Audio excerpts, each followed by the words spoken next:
you know who made it.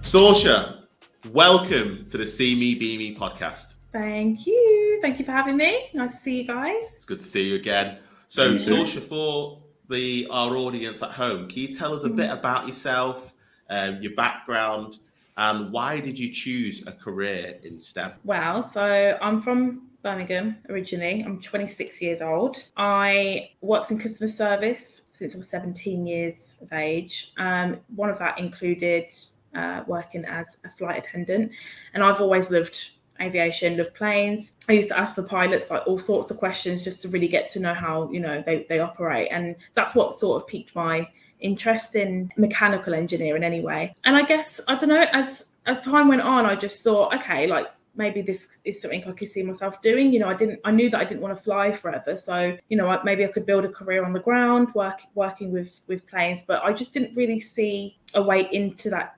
industry at the time. I mean, my confidence is pretty low. I didn't have my A-levels, I had my GCSEs, but I thought, right, to be an engineer and to go into university again, that was a really challenging and scary thought.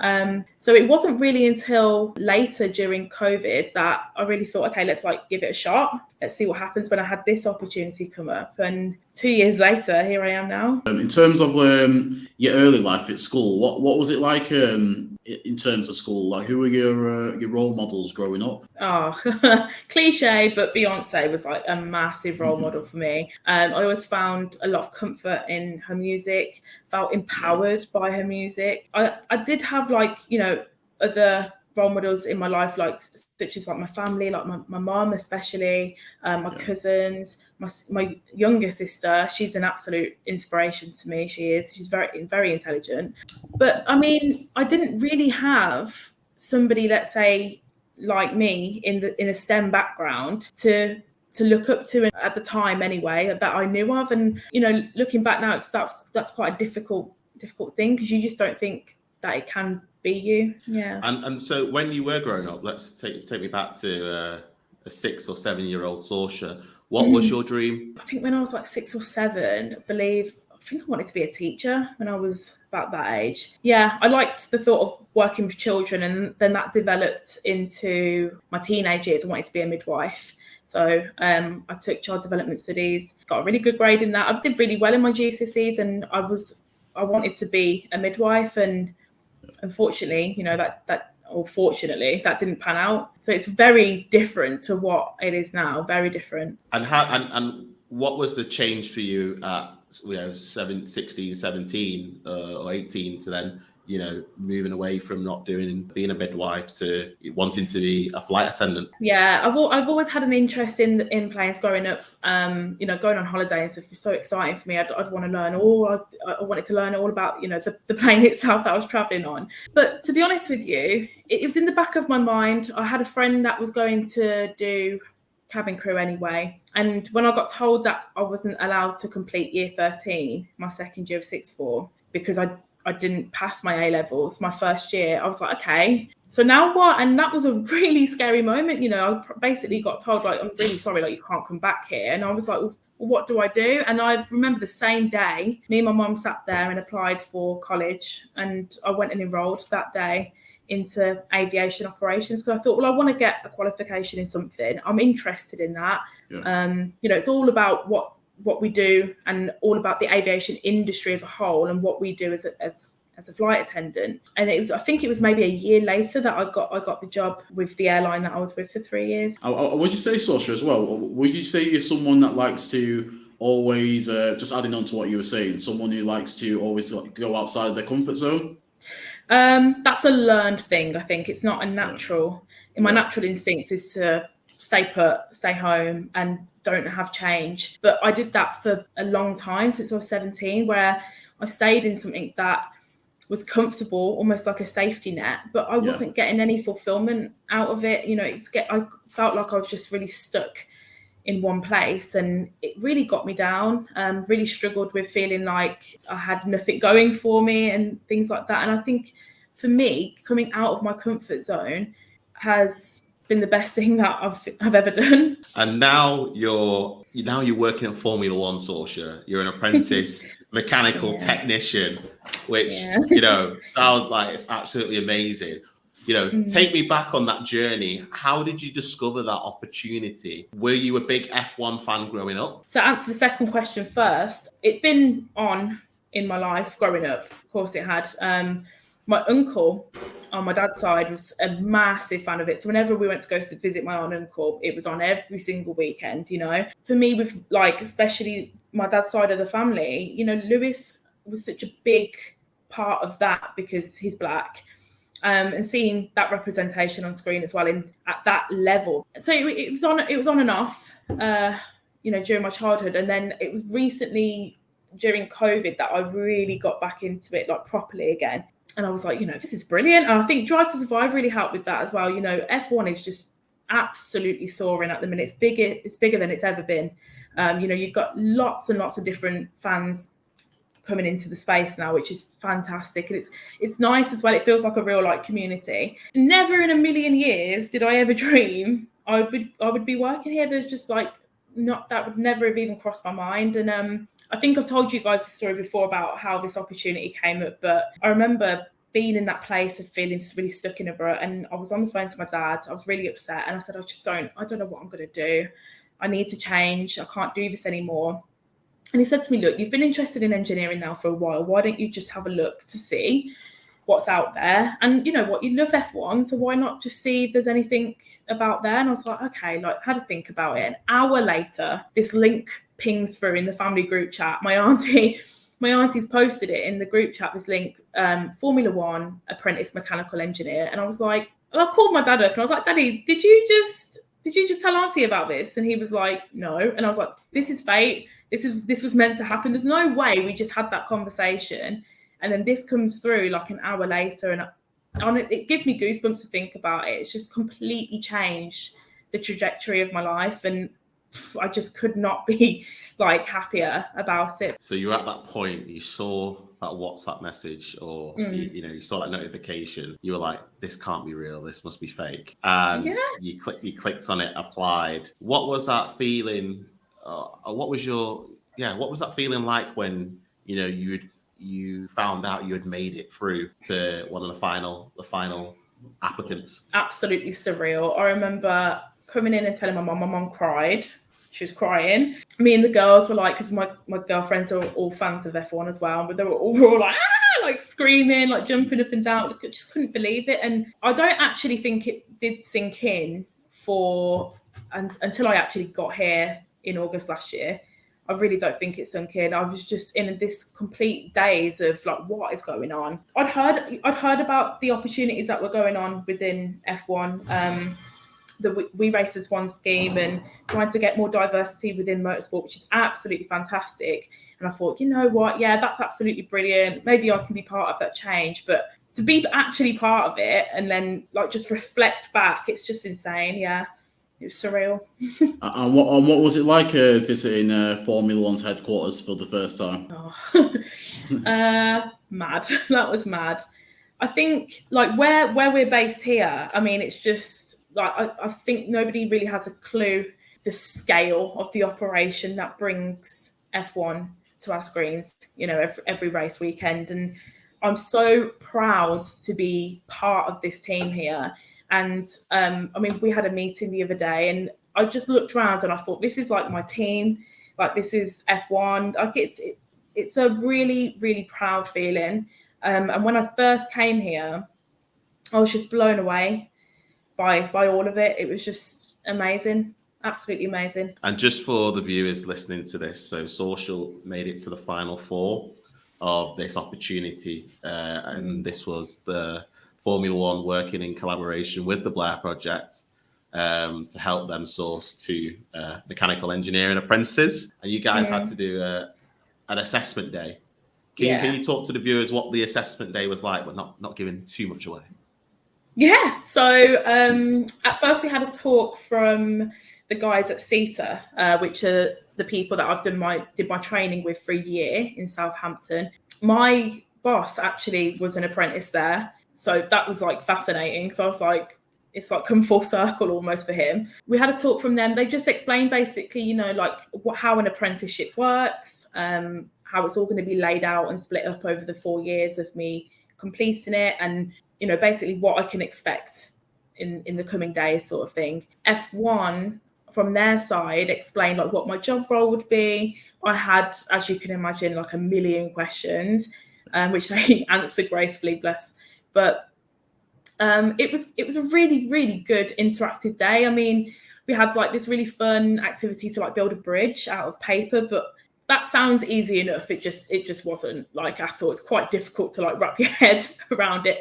And then the other side of it was like budgeting. So like you had every material that you used to build this paper bridge, you had to spend money for it, and, you know, keep within a budget but give the customer what they wanted. And that was a lot of fun. Now, after the assessment day, you find out, you get the news, you've won the position, you got the opportunity, you've had to do, you did a year at CETA, is that correct? Yeah, and now you're working full-time at Formula One's HQ in Biggin Hill.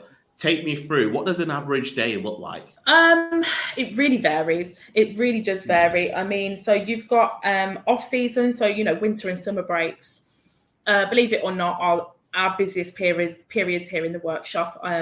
Everything comes back. So, you know, we need to do maintenance or modify or repair something here in our workshop and then get it ready for that next race.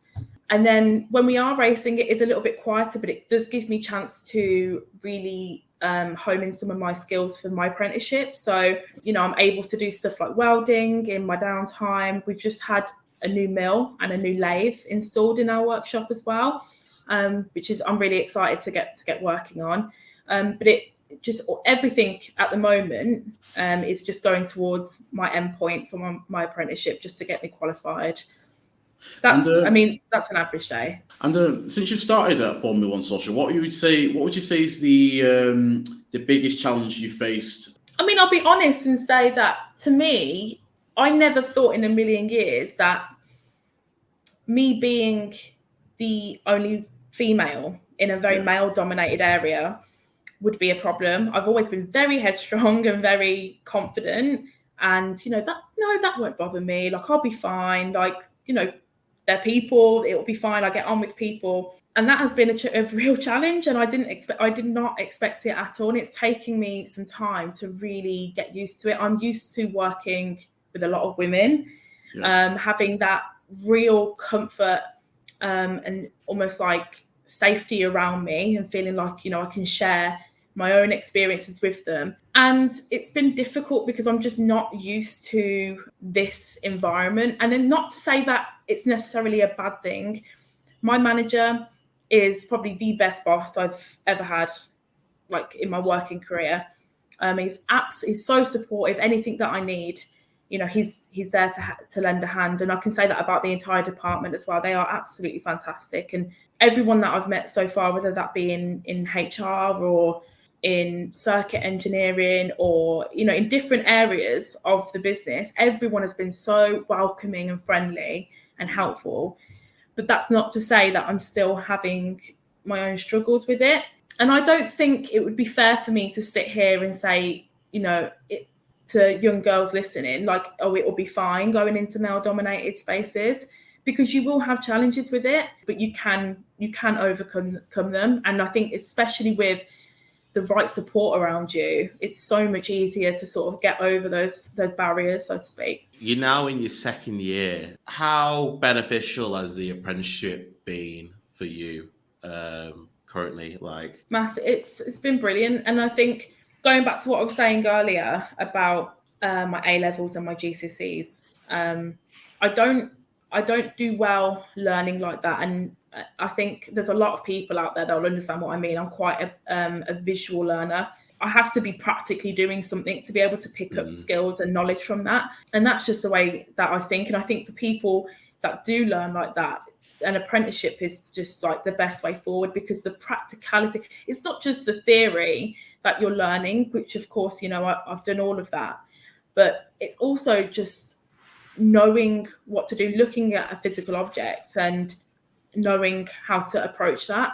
I think that's really, really good skills to pick up. And I think an apprenticeship, it's not rushed. It's not, you've got like 3 weeks to learn all of this and you've got to be amazing at it straight away. It's not rushed. I've got 4 years and it's just been a really, really new way, but a really good way of getting my qualification at the end of it. With us starting at Formula One, I remember last time I spoke to you last month at the Proto EV test day. You said with Formula One, it's a really, really hard work, but really rewarding. But what would you say is the most important personality or strength trait needed to succeed in an environment like Formula One? That's a hard question. Determination. F1's massive. It's absolutely huge. And you've got so many different people all doing their own jobs to make one thing happen. And I think if you are determined, to get it right and to work hard and to really push yourself, I think it ends up being definitely much more rewarding because you can see what your hard work has gone into. And sometimes when I'm at track, especially, I've got 3 weeks of really difficult, manual labor, but it's like the best thing ever when I can hear the cars in the background or, I'm just seeing them go by. I'm thinking, well, this is what I've done this for. And you can see, like, with all the fans and everything, the fans have the best time at these races. And you think, well, this is what I'm here for. You know who made it. I want to go back a little bit to when you got the news that you got the gig to work at Formula One. What was your family's reaction and what were your friends' reaction as well? Did all your friends know that you had applied for this job at Formula One, or did this come straight out the blue, like you kept it to yourself and then just revealed it? Oh, by the way, guys. I told my family, not all of them, but I had told my family, and I told some of my friends. Some I couldn't tell because I worked with them at my old job, which meant, I had to keep that on the down low. But my family were just ecstatic. My mum, like I think I said, like she was crying, bless her. And my dad, just remember my dad saying, like, I just couldn't be more proud of you. And I mean, I've always had my family's support with everything that I've done. And it just means a lot, knowing that I've done something to make them really proud as well, and seeing that pride when, I mean, my mum's hilarious because she'll go, well, my daughter, she works for Formula One. And my sister, she works for Channel 4 as well. So she's got 2 daughters and she's like, my one daughter works for Formula One, the other one works for Channel 4 and she loves it. And my friends as well, I mean, they're really, really supportive. And now you become quite a big advocate for diversity in motorsport and women in STEM. Can you talk to me about your experience today in how's that been in terms of championing that? And are you starting to see progression within that field, especially in motorsport? Absolutely. I mean, you look at, for example, let's take females in motorsport. Now we've got F1 Academy that has just started with an all-female lineup backed by Formula One, which is absolutely amazing. And then I think a lot of people tend to just maybe look at the driver side of things, but you have to remember, like, we've got an entire company at the back of us and we have women in every single department. I really do feel like I can start to see, the building blocks starting to build up a bit with what they want to gain from this, and that is really making sure that they have diversity in their company. And it's good to see. It makes me proud as well because I'm part of that. I'm literally part of that change. I'm like, step one, and it makes me happy. It does really make me happy. And then to answer your other question, I mean, I do what I can. I would always do what I can. I mean, I'll do a lot of work with you guys, which I absolutely love doing. I also help out with F1 as well, with schools and things like that. And it just makes me so happy. We had some young ladies here from a school down the road not too long ago. And, I took them gave them a tour of the workshop and our design office as well. And to hear that some of the girls were like inspired by that at the end of the day, I was like, oh my God, like this is what I wanted. Like I want young girls to come into a place like this and see themselves working here. And it's really good to see. And what are some of the most common questions that you get? So when you're out at the schools or the youth clubs, like what are sort of the questions that a lot of the young girls ask you? What first came to mind then is like a lot of kids will go, what team do you work for? I'm like, no, I work for a team. But the girls would say like, one of the biggest questions was how hard was it? Like what university did you go to as well? What did you need to get into university? I don't want to say that it's satisfying, but it's almost really nice to tell them there can be another option. You can apply for an apprenticeship and get into Formula One. That can happen now. And that is really, really nice to say to someone, because when I was younger, I didn't get told that. I got told university is the way or it's no way. And that was really stuck in my head. And it really, really affects young people when they only hear that they've got one option. If they can't necessarily go down that option for whatever reason, they're going to think that, well, like I did, they're going to think that, well, I can't do it then. And it's nice to be able to sort of say to someone, you can do it. Yeah, I was going to just bring it slightly back to the 1 year of training you did at CETA, because you were mentioning there was quite a few tools there at CETA in terms of the mechanical engineering side that you never used before. So what was like learning like new bits of equipment that you'd never used before, and just a whole new experience in general in terms of the engineering side? Brilliant. I had full support there. I was quite anxious, thinking, look, I'm not going to be able to do it. Really, really overthinking things. Had brilliant support network there as well. They just really encouraged me to just go into every day with like an open mind and a positive mental attitude, which obviously I really did try and use. And by the end of it, welding, for example, my absolute favourite rotation that I did there, 4 weeks of welding. And I thought, you know what, I can actually like see myself doing this like one day. Yeah, it was good. It was good to step out of my comfort zone, so to speak, use things that I've never used before, but also realizing like, oh, okay, I'm actually not too bad at this. Like, it's all right.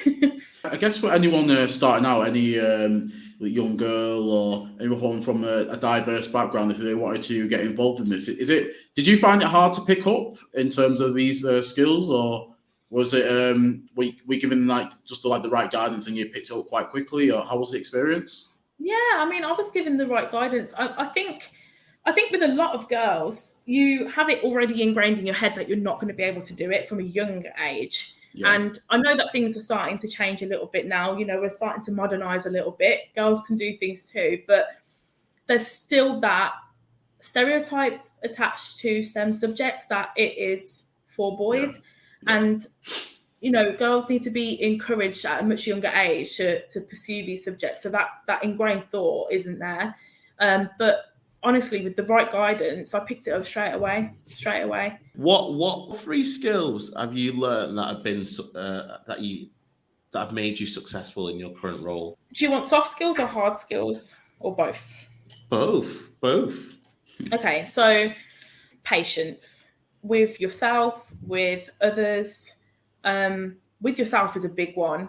If you let me speak from my personal view, but with me, I've got so impatient with myself, and I still do. If I don't get something straight away, I'm like, well, that's it. I guess I've failed at this now.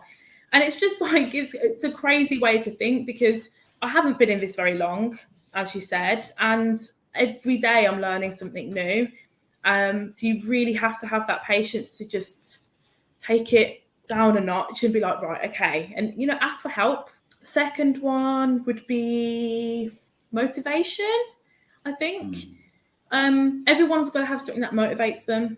It doesn't matter what that is, but you have to have something that you get out of bed for and you think, this is what's going to drive me to do the absolute best that I can. And for me, my motivation is the things that I've just said previously, finishing my apprenticeship, highest grade that I can possibly get, knowing that I've done the best that I can, implementing change within STEM subjects and motorsport especially. You've got to have a driving factor to sort of really, get you on track. And then the third one, so I learned something really valuable from my colleague Stu, who always told me, measure twice, cut once. And that basically essentially means that always check your work before you cut anything or drill anything or, do anything to anything, just check again. And how important on this apprenticeship journey has mentors been? So even that little piece of advice you got from Stu, how beneficial has the mentors within F1 helped you on your journey? Massively. And it all goes down to support network at the end of the day. I think I'm very, very, very lucky that I have such big support networks in different areas, family, friends, with you guys, with Formula One. I'm very, very lucky, and the guys here could not be better. We always have a laugh, we always have a joke, but they also are really patient with me. They take time to explain things to me. They take time to give me advice and, what not to do. And it's so comforting to be able to have that, because I've been in a situation where I didn't have that, and it just causes a lot of stress and anxiety. And having the mentors that I do have here is I can't thank them enough, really. No, are you an avid reader, Sorsha? When I have, it sounds really bad, when I have time. I mean, things are so hectic at the moment. But I'm going on holiday in July, so I'm hoping to get some books down then. Yeah. Yeah. So what's the best book that you've ever read? One of the best books I've ever read, and I think her name's Jadera, maybe, but it's called What a Time to Be Alone. That was a real time in my life where I needed some self-reflection. I needed some healing. And I remember reading it and putting it down and thinking, like, I'm going to change. Like, I want to be better. I want to be healthier. I want to have, positive energy surrounding me the entire time. I don't want any negative energy. And I remember reading it and thinking, like, this is powerful. And it was powerful. It's powerful to read, especially I'd say if, like, you're a Black woman. Yeah, it's brilliant. I recommend it. I'll have to order that book on Amazon. I'll have to give it a read. I'm in the middle of Becoming at the moment by Michelle Obama. So as part of International Women's Day, Formula One gave out books, and you could choose from like 5 different books, and it was all by like inspiring women. And I chose Becoming by Michelle Obama. So I can't wait to read that on holiday. Who are some of speaking of let's say someone like a Michelle Obama, who are some of the other I guess female celebrities who influence you in your life, Sorsha? So Michelle's definitely one of them. I've loved her for like a long time. The minute the Obamas went into office in America, I was like, she's a powerful lady. I love her. I've said before as well, which I know sounds cliche, but I don't care. Beyonce, Knowles Carter, who I'm going to see in June as well, which I can't wait. But that's more with her music. Again, it's something that makes me feel things, makes me feel empowered, makes me want to get up and like really enjoy and do my day properly. And most recently, if we're going to go into motorsport, we've got Susie Wolff and Stephanie Travers. So Susie being now the CEO of F1 Academy, or maybe she's a director, but the head of that, and she's also the last female to test in a Formula One car in Williams. And then you've got Stephanie Travers, who is she was the first Black woman on the podium, I believe. Yeah, she went up there with Lewis. And I remember reading about her story, and I think I've spoke about her before in various other things with you guys, but she's an inspiration. And I look at all these women, that's what, like, I'm literally like, I aspire to be that. I want to be like you. And it's important to have role models within the industry. And I think, probably one of the biggest role models in Formula One, especially for people from diverse backgrounds, is Sir Lewis Hamilton himself. Mm. What does Lewis or his involvement in the sport mean to you? And I suppose a lot of the audience will probably be listening and wondering, have you met Lewis yourself? No. I haven't. No, I have not met him. I'm really hoping to, one day. I would absolutely love to meet him. And I think in like this weird way, like I just kind of just want to say thank you to him, because I genuinely believe that without him doing what he did in 2020, when he used his platform to really fight for change within motorsport, I honestly don't know whether or not I'd be here, because it felt like I had a voice too, there were so many things that he said with his platform that I agreed with fundamentally. Yeah, he just gave me the confidence to just go for it, and I could see what he was wanting to do with, his Hamilton Commission and Mission 44 and the We Race as One initiative. I could see everything that was being laid out, and I was like, I want to be a part of that. I love F1. I'm a big fan of Lewis, and I want to be part of that change. What we're going to do now is we're going to go into the fun part of the show. We're going to ask you bonus questions. Once you could be now, or you could be retired. You've got yourself a house. You're gonna throw a luxury dinner party, and you can invite 3 people, dead or alive. Who would you invite?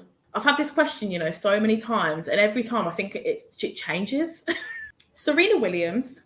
I adore that woman. I think she's absolutely fantastic. She was another one of the role models. Stick that on the list. Angela Davies, purely because she had some very interesting ideas. Yeah, I think I just want to have like a conversation. I feel like I could learn a lot from her. Oh God, last one. I don't know. Should we just stick with theme and go with Lewis? Should we stick with that? Lewis, if you want Lewis at the table, then definitely you can have Lewis. What question would you ask? Each individual, if you had one question to ask them, what would you ask them? So Serena, I would ask, how did she deal with the double standard in tennis? So I don't know if you see like a lot that goes on in tennis if you're a tennis fan, but I feel like she got treated a lot differently to her male peers and in the media. The media. So I would just like to ask her, like, how did she overcome that?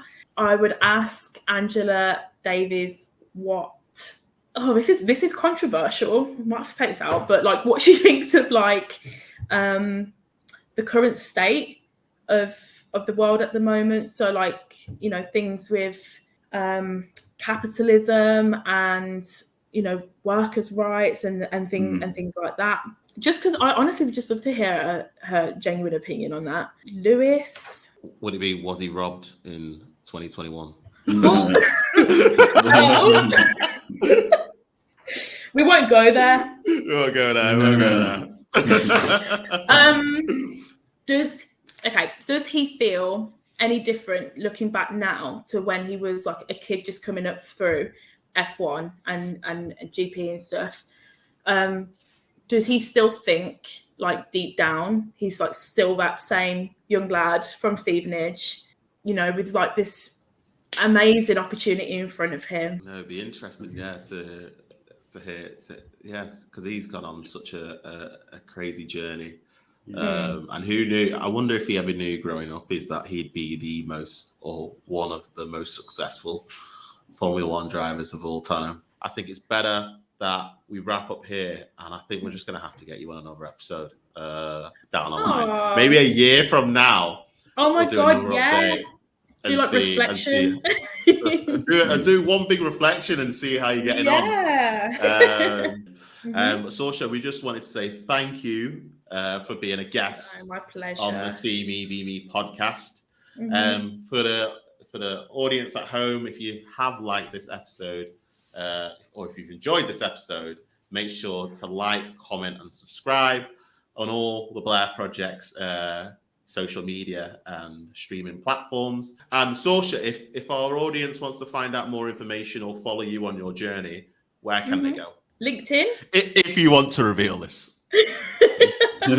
I think LinkedIn will probably be the best place for that. So you can follow me on LinkedIn at Sorsha Elson. Yeah. So thank you, Sorsha, and take care, everybody, and we'll catch you on the next episode. Thank you so much, guys. Thanks, Sorsha. Take care.